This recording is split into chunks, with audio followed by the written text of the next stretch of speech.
नमस्कार दोस्तों, मैं अमित आपका फिर से स्वागत करता हूं मेरे चैनल अच्छी बातें आपके साथ में। आज हम जानेंगे श्रीमद् भगवद गीता के तीसरे अध्याय के श्लोक संख्या 33 के बारे में। इस श्लोक में भगवान श्री कृष्ण कह रहे हैं कि संपूर्ण प्राणी प्रकृति को प्राप्त होते हैं, यानी महापुरुष भी अपने प्रकृति के अनुसार चेष्टा करता है, फिर इसमें किसी का हठ क्या करेगा।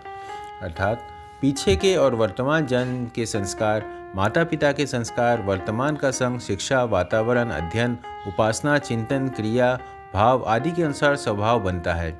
यह स्वभाव सभी मनुष्यों में भिन्न भिन्न होता है और इसे निर्दोष बनाने में सभी मनुष्य स्वतंत्र हैं। व्यक्तिगत स्वभाव की भिन्नता ज्ञानी पुरुषों में भी रहती है। जैसे एक जाति के होने पर भी आम आदि के वृक्षों में भेद रहता है, ऐसे ही प्रकृति शुद्ध होने पर भी ज्ञानी महापुरुषों के प्रकृति में भी भेद रहते हैं। जिनका स्वभाव महान, शुद्ध एवं श्रेष्ठ है, उनकी क्रियाएं भी अपनी प्रकृति के अनुसार ही हुआ करती हैं। फिर जिनका स्वभाव अशुद्ध है, उन पुरुषों की क्रियाएं तो प्रकृति के अनुसार होंगी ही। इस विषय में हठ उनके काम नहीं आएगा। जिसका जैसा स्वभाव है उसे उसी के अनुसार कर्म करने पड़ेंगे। यदि स्वभाव अशुद्ध है तो वह अशुद्ध कर्मों में, और शुद्ध है तो वह शुद्ध कर्मों में मनुष्य को लगा देगा।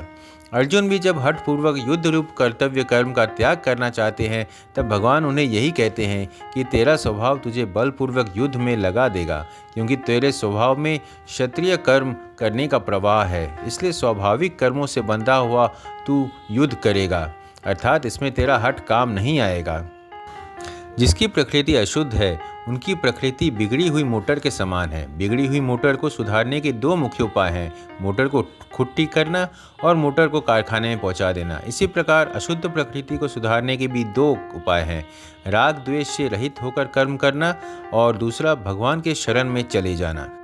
प्रकृति के वश में न होने के लिए साधक को चाहिए कि वह किसी आदर्श को सामने रख कर कर्तव्य कर्म करे।